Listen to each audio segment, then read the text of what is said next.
নমস্কার বন্ধুরা, খুব জোরে খিদে পেলে বাড়িতে থাকা মুড়ি দিয়েই বানিয়ে নাও দুর্দান্ত স্বাদের একটা রেসিপি, যেটা থাকলে বিকালে বা সকালে যখন খুশি চায়ের সাথে দারুণ জমে যাবে।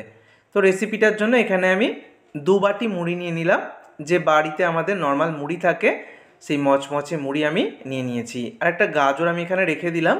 এই গাজরটাকে আমি গ্রেট করব, তার আগে একটা পেঁয়াজকে গ্রেট করে নিচ্ছি। এখানে বলে দিচ্ছি, যারা পেঁয়াজ খাও না তারা এখানে পেঁয়াজের পরিবর্তে ক্যাপসিকাম ছোটো ছোটো করে কুচি করে ব্যবহার করবে।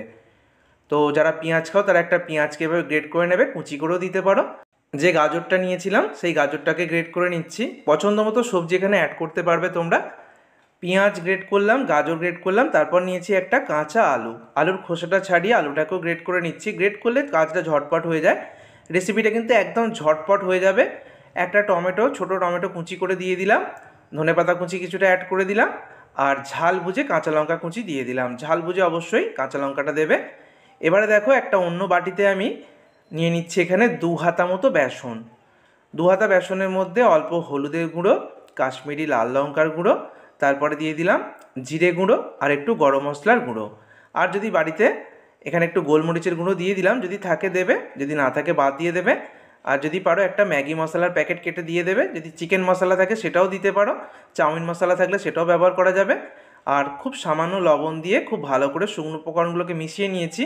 এবার অল্প অল্প জল দিয়ে আমি একটা ব্যাটার তৈরি করে নেব। ব্যাটারটা কিন্তু খুব বেশি পাতলা হবে না, আবার একদম ঘনও হবে না, তবে একটু ঘনর দিকে ব্যাটারটাকে আমি রাখবো। তো খুব ভালো করে দেখো মিশিয়ে নিয়েছি। আর ব্যাটারটাকে কিন্তু একটু ঘনর দিকে রেখেছি, একদম পাতলা কিন্তু করিনি। ব্যাটারটাকে রেডি করে নেওয়ার পর ব্যাটারটাকে মুড়ির মধ্যে ঢেলে দিচ্ছি। এবার মুড়ির মধ্যে ঢেলে দেওয়ার পর সব কিছুকে একসাথে মেখে নিলেই হয়ে যাবে। আলাদা করে এখানে লবণ দিতে হবে না, যেহেতু মুড়ির মধ্যে লবণ থাকে, তাই আলাদা করে লবণ দেওয়ার প্রয়োজন নেই। সব কিছুকে দেখো আমি মেখে নিলাম। আর এদিকে মাখতে মাখতে আমি তেল গরম হতে বসিয়ে দিয়েছিলাম। তেল কিন্তু বেশি একদমই লাগে না, অল্প তেলেই হয়ে যাবে। এবার গোল গোল করে নিয়ে একটু চেপে দিচ্ছি, চপের আকারে ভেজে নেব। প্রত্যেকটাকে নিয়ে এভাবে গোল গোল করে একটু চেপে চেপে দেবো। আর এগুলো ভাজার সময় গ্যাসের ফ্লেমটাকে কিন্তু মিডিয়ামে রাখবে। মিডিয়াম ফ্লেমে এগুলোকে একটু সময় নিয়ে ভাজবে, ভেতর পর্যন্ত খুব সুন্দর ভাজা হবে, একদম মুচমুচে হয়ে যাবে। আর ওপরে এরকম অল্প তেল আমি দিয়ে দিচ্ছি, যেহেতু ছাঁকা তেলে ভাজা হচ্ছে না তাই অল্প তেলে ভাজলে কিন্তু অবশ্যই একটু ওপর থেকে তেল দিয়ে দেবে। দেখো নিচের পিঠটা খুব সুন্দর কালার চলে এসছে, তখন উল্টিয়ে দেবো। দুটো পিঠকে লালচে করে ভেজে নেব। আবারও বলছি, গ্যাসের ফ্লেমটাকে কিন্তু মিডিয়ামে বা লো টু মিডিয়ামে রেখে একটু সময় নিয়ে, মোটামুটি 4-5 মিনিট সময় নিয়ে ভাজবে, তাহলেই দেখবে একদম মুচমুচে করে এগুলো বানানো হয়ে যাবে। দেখো দুটো পিঠেই কিন্তু সুন্দর করে গোল্ডেন ব্রাউন কালার চলে এসছে। এবার এগুলোকে আমি ফ্রাইং প্যান থেকে তুলে নিচ্ছি, তারপর সার্ভ করে দিচ্ছি।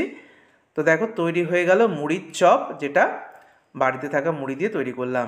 এখন আমার বেশ কিছু চপ তৈরি বাকি রয়েছে। প্রথম ব্যাচে 5টা আমি তৈরি করে নিয়েছি। আর দেখো কত সুন্দর হয়েছে, টমেটো সসের সাথে দুর্দান্ত লাগবে। ভিডিওটা ভালো লাগলে বন্ধুদের মধ্যে অনেক অনেক শেয়ার করো। ধন্যবাদ।